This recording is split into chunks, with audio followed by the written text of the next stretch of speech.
I'm out for my morning walk and just thinking about all the things that have happened over the last few weeks,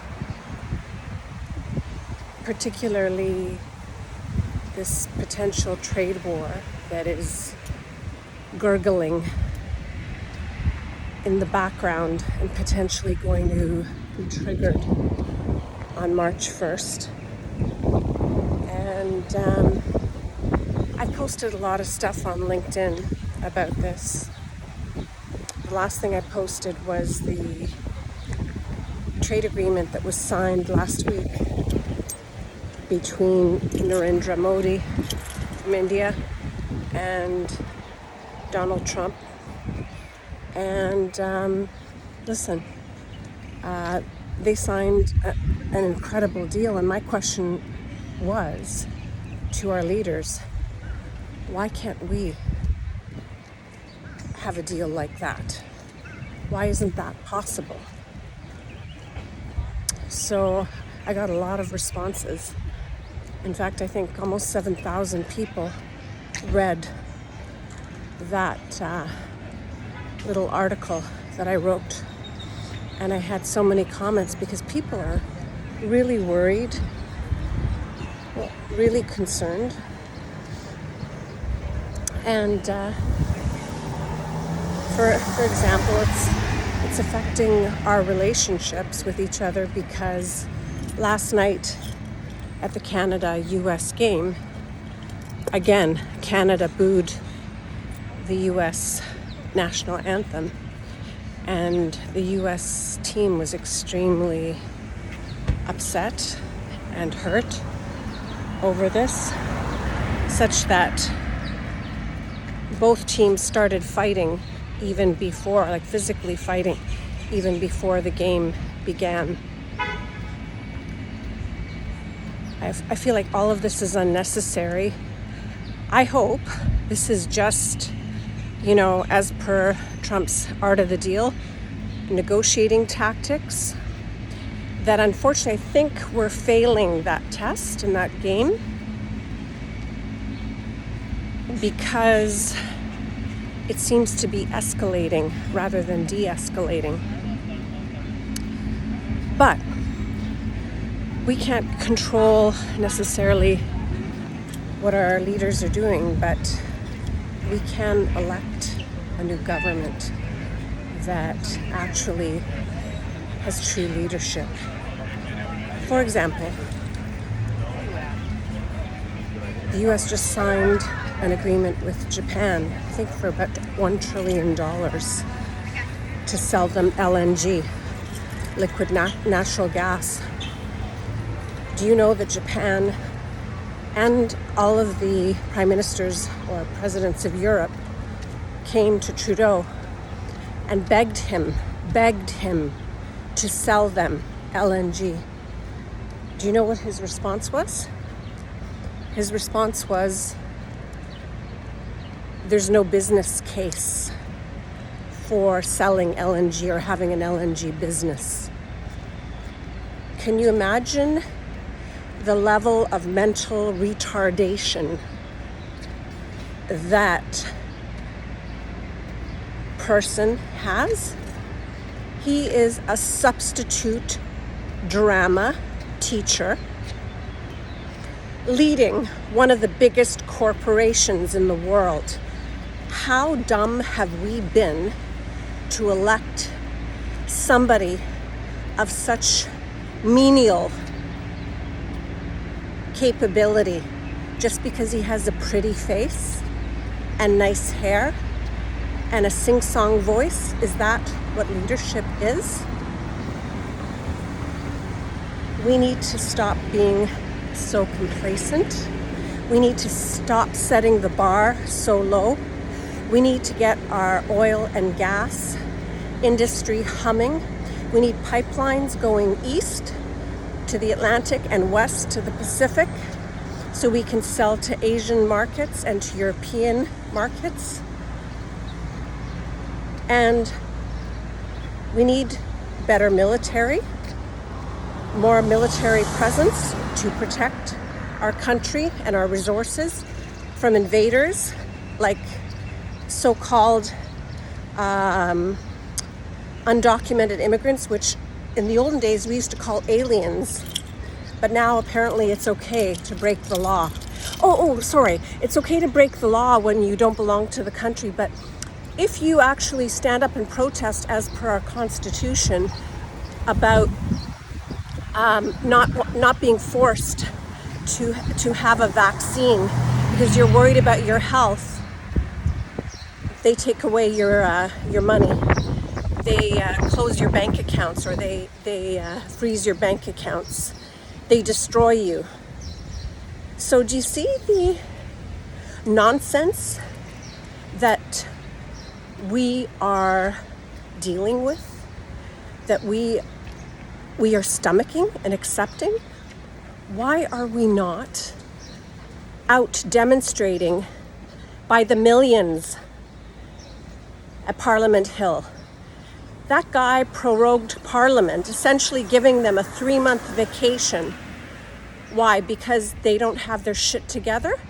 They can elect a leader in a weekend. They don't need 3 months.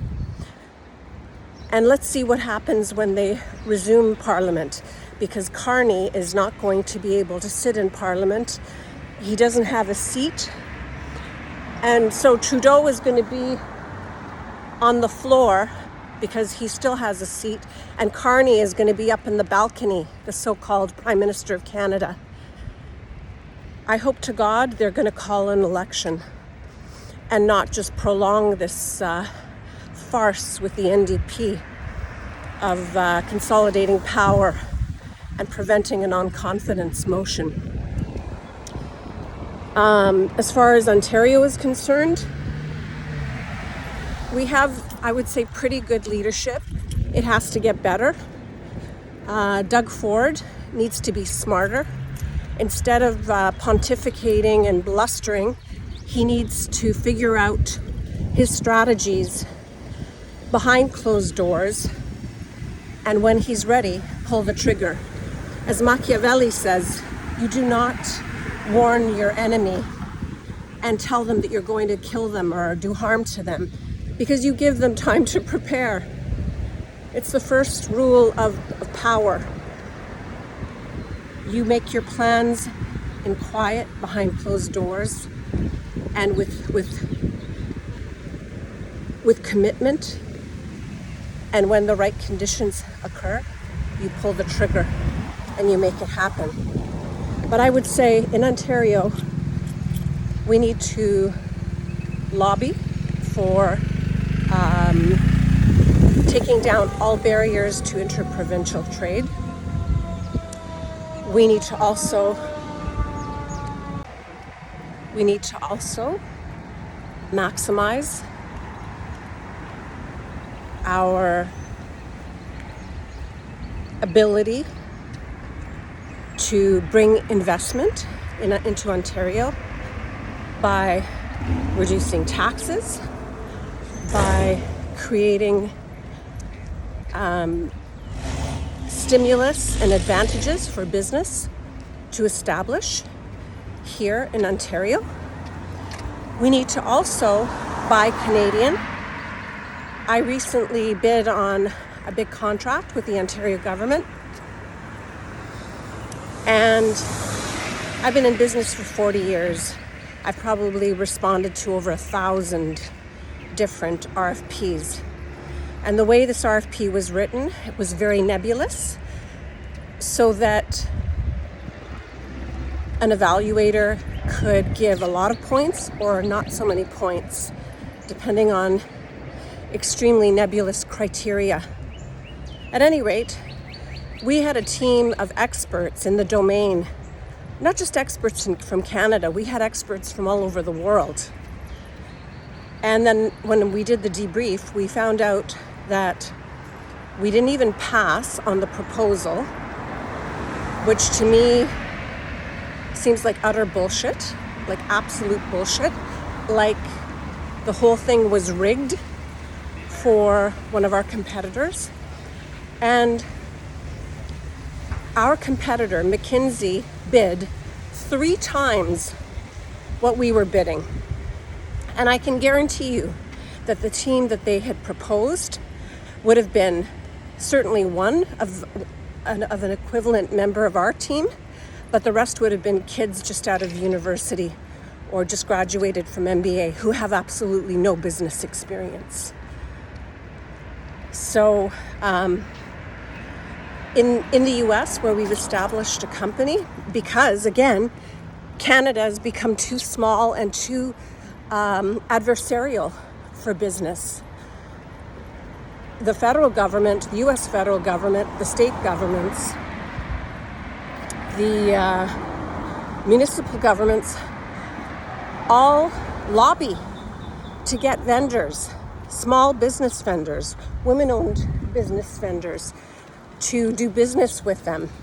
And they even put money aside, a certain percentage of their budget to give to those companies, or veteran-owned or Indigenous-owned. We don't have anything like that in Canada, nothing. So we have to start doing things differently and better, and we have to start really honoring our business sector and helping Canadian companies first. And I'm sure a lot of people say, well, McKinsey is a Canadian company, Deloitte is a Canadian company, but they are, yes, incorporated here, but all their dividends go to the US to build the home fortress in the US. So it's not helping Canada, it's not investing in Canada.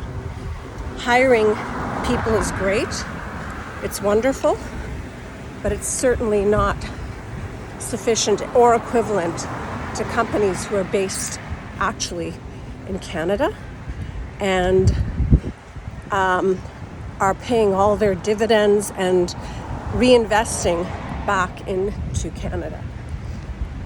So there's a lot we've got to do differently and better, and we need to all take an active role, because many of the people on my Instagram account have businesses. They will be affected. Even if they don't export, there will be a multiplier effect and a psychological effect. If prices start to go up, people will become very nervous to buy. Even if they have to buy something, they will buy as little as possible, or they will look for the lowest cost vendors in the marketplace, which means that all of the value add or boutique-y sort of extras will have no value. Anyways, that's a little bit about what I'm thinking. What I would encourage you to do, please, is write your MPP, your MP, get active, get vocal, 100% vote in the provincial election, 100% vote in the federal election, but also, if need be, get out and demonstrate as well. Write articles, post videos. All these things have an impact. Thanks, everybody. Have a wonderful weekend. Oh, and enjoy the snow back in TO.